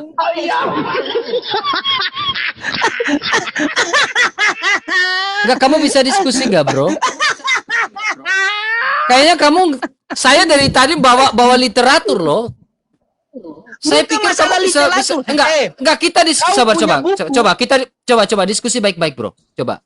Iya, sabar. Kau Ya. punya buku biar satu Beradab tinggi begini, dulu kau baru punya buku. berilmu, Bro. Iya, kau punya Oke. buku satu tinggi Ketika begini, kita tapi kau tidak bisa Yohanes Dengar. 14 nomor 1. Ketika beradab dulu baru berilmu, adab dulu baru ilmu. Artinya Oke, adab. coba. Ya, dengar. Jangan potong. Artinya bicara tentang adab, ya, adab dalam diskusi itu harus ada. 3 pertanyaan saya, 4 pertanyaan saya, kamu nggak bisa jawab dengan adab dan etika. Makanya kamu susah berkembang, Loading. Ketika kamu ingin berkembang, berarti kamu harus diskusilah dengan adab dan etika. Artinya dengan literatur. Bukan dengan cara yang tidak beradab. Kan Islam mengajarkan adab dulu baru berilmu, kan? Iya, saya tanya berapa? Sabar. Literatur dibantah dengan literatur. Ya kan? Jadi gini, ketika saya sudah berbicara ini, kau dengar baik-baik, ya. Macet anak orang. Gak usah framing. Jadi kamu nggak bantah literatur dengan literatur. Dari tadi saya menjawab dengan literatur loh ini. Kejadian 1, pada mulanya Allah. Ya, lalu di sini ada eksistensi dari apa? Roh Allah. Lalu ada eksistensi dari apa? Firman Allah. Apakah ada 3 Allah? Ini bicara tentang 3 hipostasis. Ya, saya tunjukkan literatur lagi nih.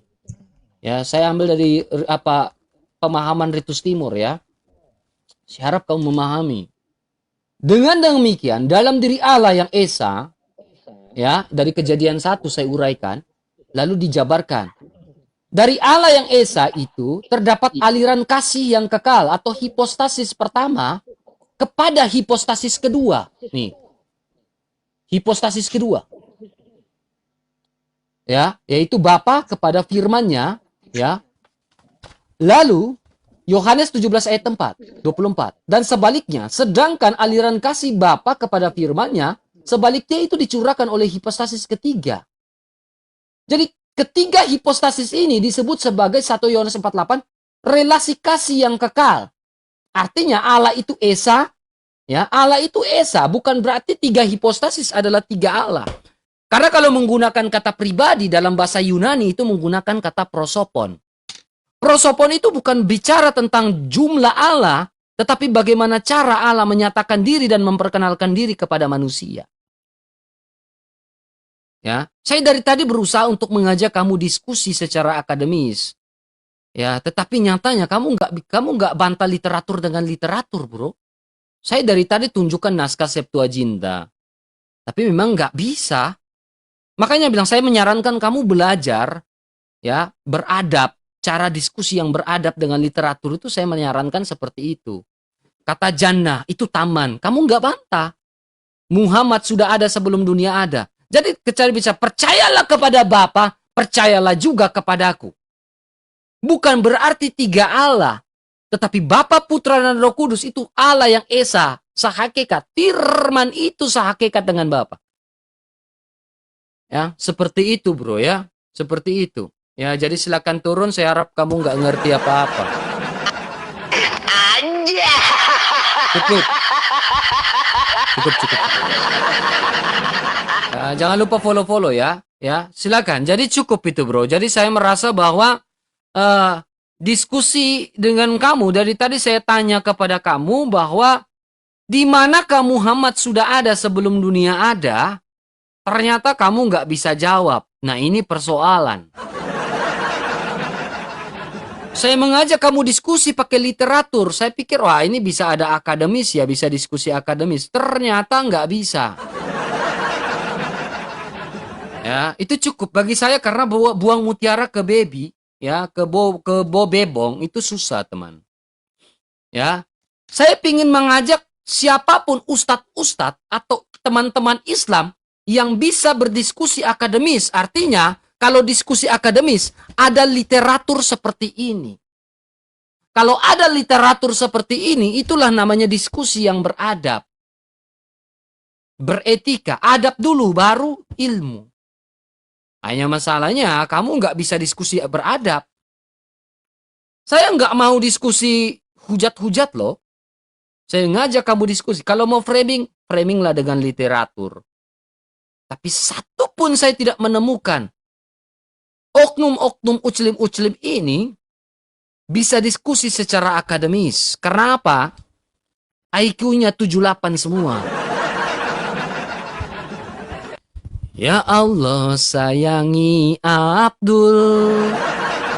Ya Allah tobatkan Abdul. Ya Allah cerdaskan Loding. Astagfirullah nauzubillah. Teng deng teng deng teng. Gitu. Nah, jadi udahlah ya, kamu belajar dulu Loding untuk diskusi dengan saya. Ya, untuk diskusi dengan saya, pahami dulu ya. Bawa literaturmu yang banyak lalu diskusi. Kalau nggak ada literatur nggak usah diskusi dengan saya. Halo, selamat pagi, Kristen atau bukan? Selamat pagi. Ya, Kristen atau bukan? Alhamdulillah Muslim Islam. Silakan buka kameranya. Bukan begini bro, ini apa namanya? Bisa buka kameranya? Iya bisa. Kenapa? Nanti Ya udah buka dulu kameranya baru ngomong. saya pakai baju dulu bentar. Tapi kau ini selalu kalau ketemu Bang Loding selalu kabur. Kalau bukan kabur kau turunkan. Nggak ada kabur, bro. Wah, jangan alasan. Buka kameramu dulu. Saya pingin lihat wajahmu, bro. Sabar. Ya, jadi makasih. Satu pertanyaan saya, satu pun sih, Rika? pertanyaan saya kalian nggak Gini, bisa gini. jawab. Kenapa Ya buka kita- dulu kameranya, buka dulu kameranya, buka dulu kameranya, buka dulu kameranya. Pokoknya kalau ayat itu ditanya, Buka dulu kameranya, kau mengerti bahasa Indonesia ke tidak, Longor, Rojan? kau juga nggak ngerti bahasa Indonesia ngapain? Rojan Nasu, turun ke Rojan. Rojanon turun, disuruh buka kameranya, gak ngertinya kau. Disuruhnya kau buka kamera, nggak ngertinya kau buka kamera. Rojan. Longoron. Kemudian dia bilang, itu domba. Memang nggak bisa bedakan domba dengan kambing itu nggak bisa dibedakan. Nih, dengar lihat baik-baik. Saya udah tunjukkan nih.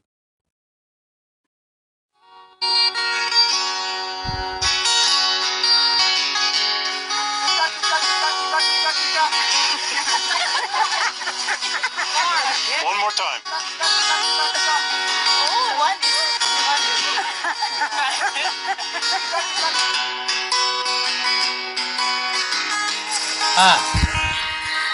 Jadi yang tadi yang dipanggil itu bukan gembalanya. Dia tidak dengar. Nah, ini gembalanya yang naik. Kita ulangi lagi. Ya. Yang awal ini bukan gembala yang manggil. Jadi dia nggak dengar. Ini domba ya. Nah, ini bukan gembalanya. One more time.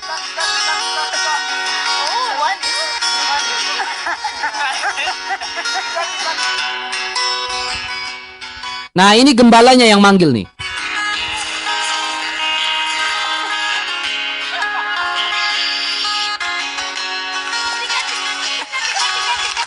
Oh, ini belum, bukan gembalanya. Dombanya nggak dengar.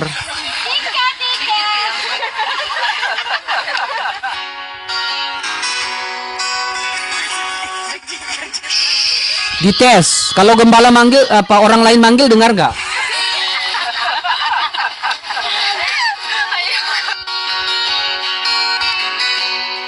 Nah, ini gembalanya.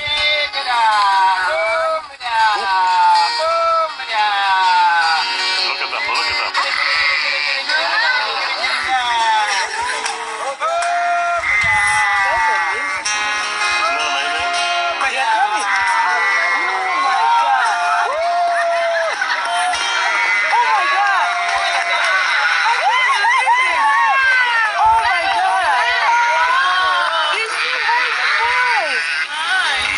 Nah, itulah yang dimaksudkan dengan perumpamaan tentang domba. Kalau bukan gembala yang memanggil, gak bakal didengar sama dombanya. Tetapi kalau gembala memanggil dombanya, sang gembala itu yang asli, maka dombanya itu langsung datang. Ya, langsung datang. Yang tadi kau tunjukkan itu sapi, kerbau, goblok. Kesel kali lah Rojan ini. Gak bisa bedakannya dia kambing jantan besar dengan domba. Asli memang longor kali sih. Ya, longor kali sih mereka ini ya. Longor kalinya mereka ini ya.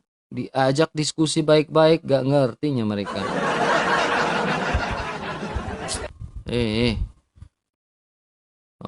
Tolol. Ya.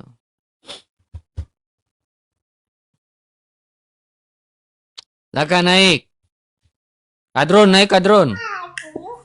Bang, suara anak-anak bang. Betul. Ya, Kristen atau bukan? Bang, jauh dari suara anak-anak bang. Alhamdulillah Islam. Bang, Kamu suara- miring, kamu itu miring. Kamu kenapa? Miring kamu itu, cara pikirmu itu goblok. Lah kok ngamuk bang? Lari dikasih kurung.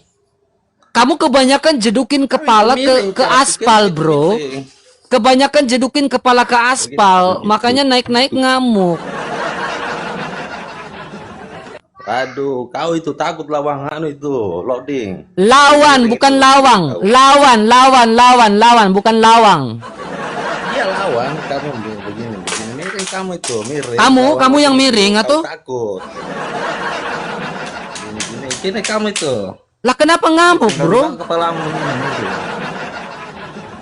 Kau Kenapa takut, ngamuk? Loading kau itu takut. Karena gini bro, Kami itu coba kalau Pak debat dengar sama baik, Loding dengar baik-baik. Jangan rokok, matikan dulu rokokmu. Adab. Iya adab, kau nggak beradab. Kau dengar baik-baik. Mas Dengar. itu bicara aja baru tidak tahu anunya miring. Kenapa kau ngamuk? Ini saya mau ngomong, jangan ngamuk ah. Naik-naik ngamuk gitu kan, gimana sih emosi? Itulah, kalah debat ngamuk. Kalah debat ngata-ngatain orang.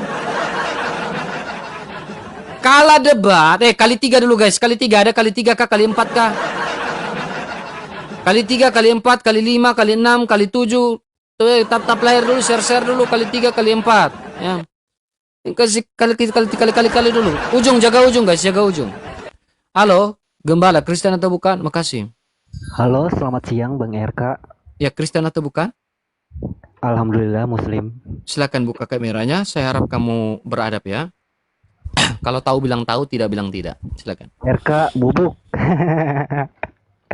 RK bubuk. Itu aja. Itu aja. Kamu Islam? Itu aja. Nggak mampu ngelawan, orang diturunin. Itu aja. Lemah banget mental lu. Duh. Kayak gitu tuh. Kenapa saya turunin? Karena sama-sama kalian nggak ada adab. Karena apa? Yang naik ke sini pada kesurupan. Iya. Itulah kalian. Makanya saya bilang ya untuk ucilim-ucilim ya.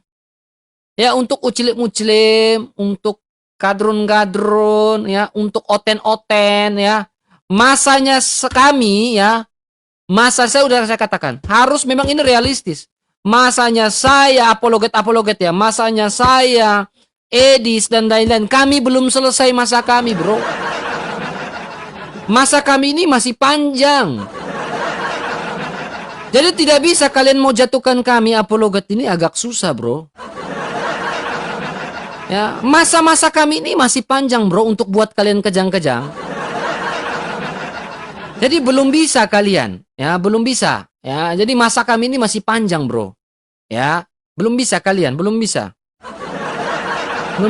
Masanya kami ini masih terlalu panjang untuk berdiskusi, untuk buat kalian kejang-kejang itu masih panjang, ya. Jadi belum mampunya kalian ini, ya.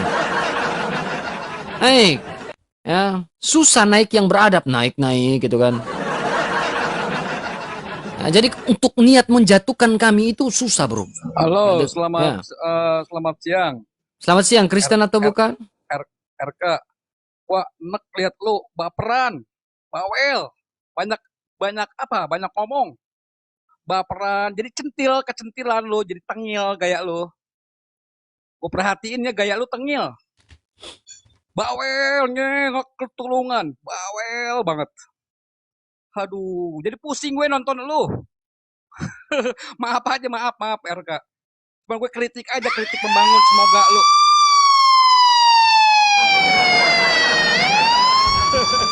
Apa maksudnya juga? Anjir. Gimana lu nggak bilang tengil?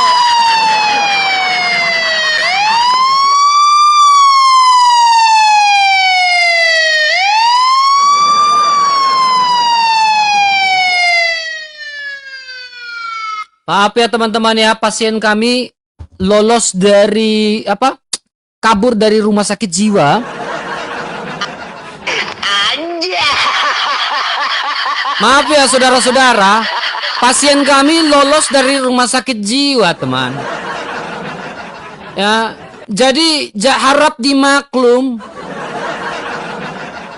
Karena pasien kami ini kabur-kaburan.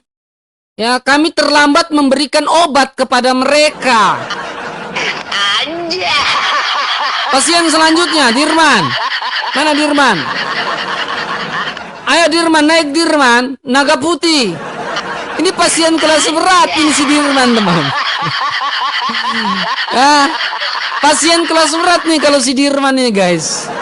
Ya, si Dirman ini pasien kelas berat, teman-teman. Pasien kelas berat. Agak susah, teman-teman, ya. Ya, mana si Dirman? Mana si Dirman? Mana si Dirman? Dirman. Coba pasien-pasien kelas berat itu coba tunjukkan dulu. Makasih Bang Sam, Bang Yosef. Ini pasien-pasien kelas berat. Mana si Dirman? Mana si Dirman? Rovita Vita. Coba naik dulu Rovita.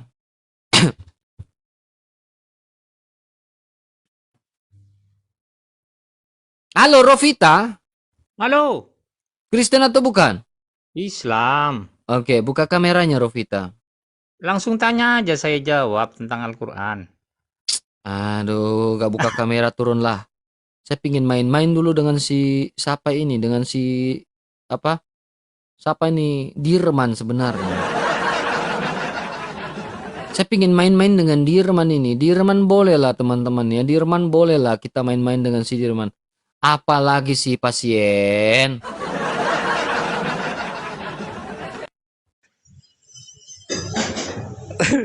Jangan diturunin dong, RK. Buka kamera lah. Nih, enggak, sebentar. RK, beneran kritik aja gue kritik. Lu terima nggak kritik gue? Jangan begitu. lu ini lu nggak tengil kan kayak lu? Kan tengil tuh namanya kalau begitu. Itu namanya tengil. Jangan terlalu centil gitu. Jangan terlalu centil begitu RK. Santai. Aduh. Yaudah gua buka on cam. Gua on cam sebentar lagi gua on cam ya. Warga, lu ribut aja sama gua sini yuk. Di mana yuk? Sebentar. Naik semua, naik. Ayo, Uclim, kader pada naik. Yang ingin gua hujat gua naik aja kagak apa. Ayo. Dengerin RK. Gembala sebentar Gembala. RK gue sih ngasih tahu aja mak lu supaya penonton lu banyak, supaya enak gue nontonnya. Lu dengerin. Dengerin. Lu jangan terlalu centil maksud gua. Santai gitu, bijaksana, wibawa. Lu keluarin wibawa lu supaya lu terlihat berkarisma gitu. Jangan tengil kayak perempuan. Lu kayak perempuan. Gue sih kritik lu karena kesian mak lu. Ayo RK, DM aja udah, kita ribut ayo. Di mana yuk? Berantem di mana? Lo mau berantem di mana, Bro? Ayo DM aja udah. Mau berantem di mana lo? Pakai berantem enggak boleh. Lo di Jakarta Timur nih. Di mana lo? Lo mau berantem sama gue di mana lo? Sumpah lo sama gue lo berani sama gue pikir gue takut sama lo. Ya udah ayo ribut aja. Berantem lo sama gue. Udah DM aja, nggak usah banyak bacot ya DM. Gak usah banyak bacot, lo kenapa ngamuk? Lo sekali gue sikat lo habis lo. Gue putusin. Gue cuma tiup lo, gue senggol lo sekali lo, badan lo nggak kuat bro.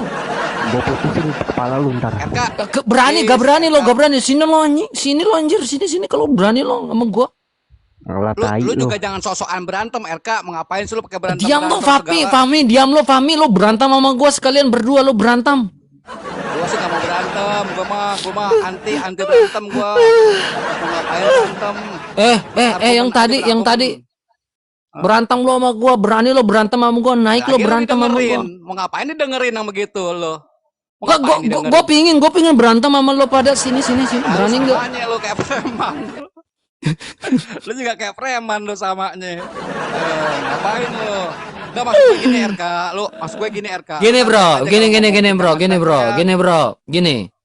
Gue itu dari dulu tipikalnya kalau diskusi bro itu pakai data literatur. Lo karena lo Islam, lo pasti akan bela teman lo, ya kan? Bukan begitu. Gini lo dengar. Gue dari tadi menanyakan, Allah mengatakan dalam surah Al-A'raf 157 bahwa Nabi Muhammad tertulis di dalam Taurat dan Injil, betul? Terus? Nah sekarang lo bisa tunjukkan nggak? Si loading kagak bisa tunjukin. Taurat yang mana yang menuliskan nama Nabi Muhammad sehingga perkataan Allah itu tidak terkesan hoax. Tapi perkataan Allah itu adalah sebuah fakta. Kalau lo bisa buktikan yang gue tanya. Taurat yang mana yang menuliskan nama Nabi Muhammad? Injil yang mana yang menuliskan nama Nabi Muhammad? Kalau Taurat, Injil dalam Islam itu masa lalu. Udah diganti dengan Al-Quran sekarang. Enggak, ini kan Allah bilang. Berarti perkataan Allah itu harus bisa diverifikasi. Supaya tidak terkesan omon-omon. Betul keseng? Betul ke tidak? Tidak betul. Jadi Berarti perkataan Allah tidak betul lah. Sama-sama takia kau seperti sama-sama takia kebanyakan latih takia tahu.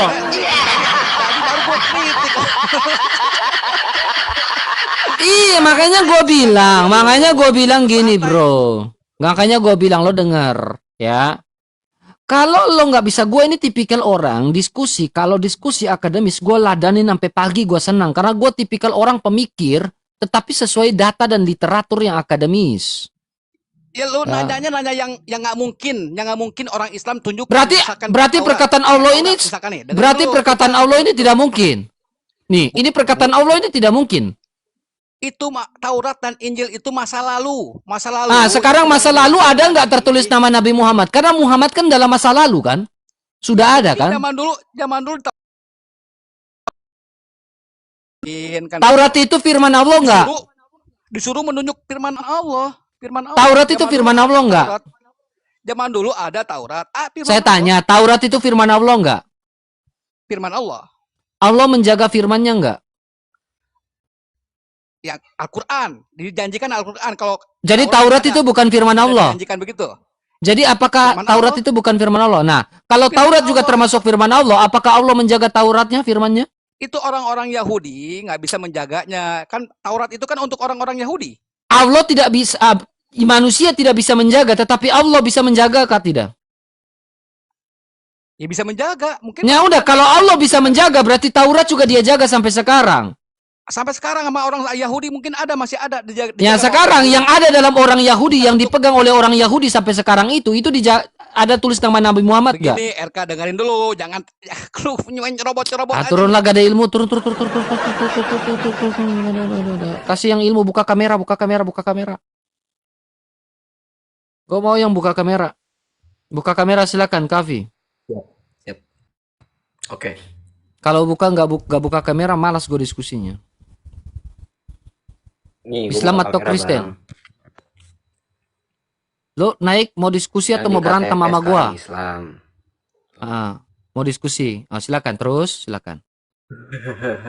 Gak gitu, Bang, bukan. Cuman yang sekarang Kristen gitu. Sekarang Islam, ya. Sekarang Kristen. Sabar, saya ini sedikit trauma dengan murtadin ini, bro. Saya sedikit trauma. Sih. Tadi kan dibaptis Protestan. Jadi udah terima Yesus lah kamu.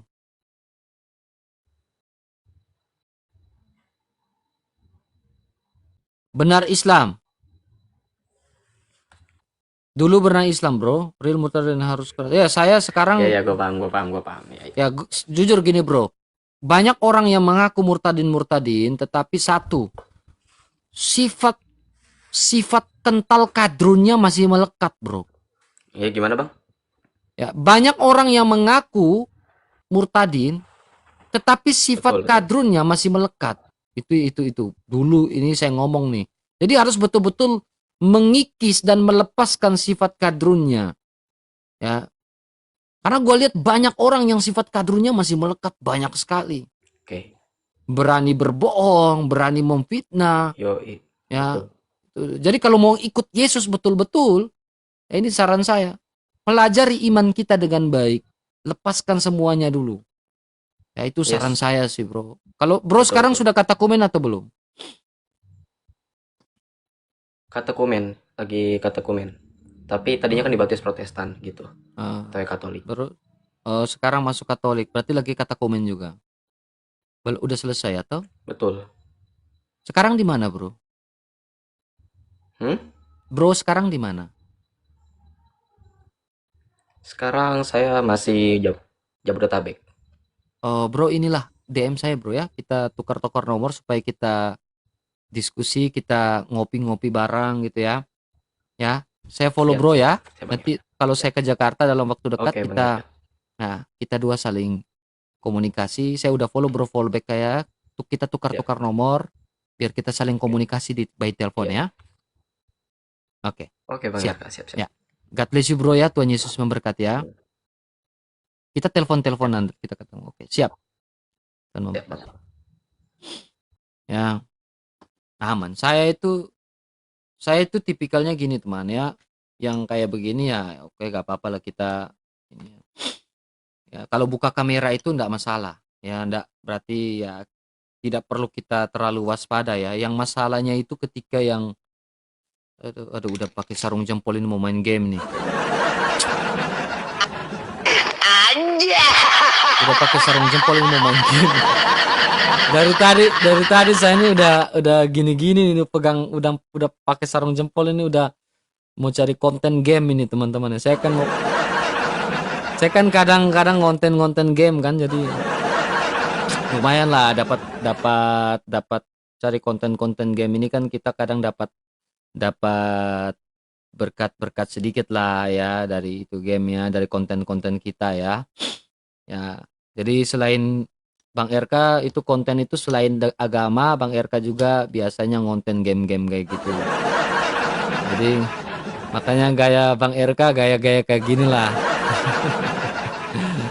Ya kayak gitulah teman-teman ya, itu lumayan lah dapat berkat ya, lumayan lah buat beli bebong, buat beli apa lumayan lah teman-teman ya. Kalau nggak kayak gitu ya mau dari mana lah kita ini cuma petani. Itu saya ada tanam jagung di depan itu ya, saya tanam jagung di depan itu ya, puji Tuhan lah teman-teman ya, bisa makan bisa jual ya, seperti itu ya teman-teman ya. Itu tanam jagung, open mabar Bang RK, mau mabar kan? Itu ya. Tuh. Kita puji-pujian dulu kepada Tuhan ya. Ini sudah hampir setengah 12 ya. Kita puji-pujian dulu kepada Tuhan.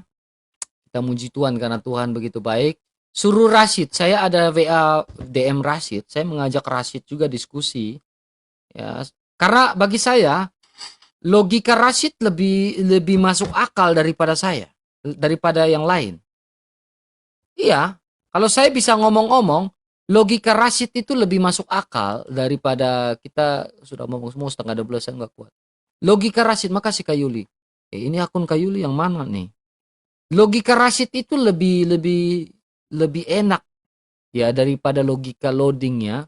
Kalau mau data sekaligus, kalau mau logika sekaligus ya. Saya prinsipnya gitu ya. Mau logo apa ya? Duh, awak lapar. Lagu apa? Tes. Sama-sama nggak ada yang waras itu. Iyo memang. Tapi kalau banding-bandingkan ya, Rashid lebih bagus daripada Yusuf PI ya. Kalau saya sih, yang mau banding-bandingkan ya. Masih bisa saya terima dengan akal lah, masih bisa inilah ya. Kalau Yusuf PI 2 jam debat tadi malam, Bang spill headsetnya. Aduh, headset saya murah ini. Nih. Headset murah saya beli di DIY yang harga 50.000. Tapi kalau soundcardnya ini Kak Yulia, soundcard saya soundcard ini saya dibeli sama abang saya, Abang Mika. Ini soundcard saya, ini soundcard mic saya mic yang seperti ini. Saudara-saudari terkasih dalam Kristus, mari kita jadikan media ini sebagai ladang pelayanan. Bagikan video ini kepada keluarga dan sahabat, teman agar terang kasih Tuhan dapat menjangkau lebih banyak hati. Sekali lagi,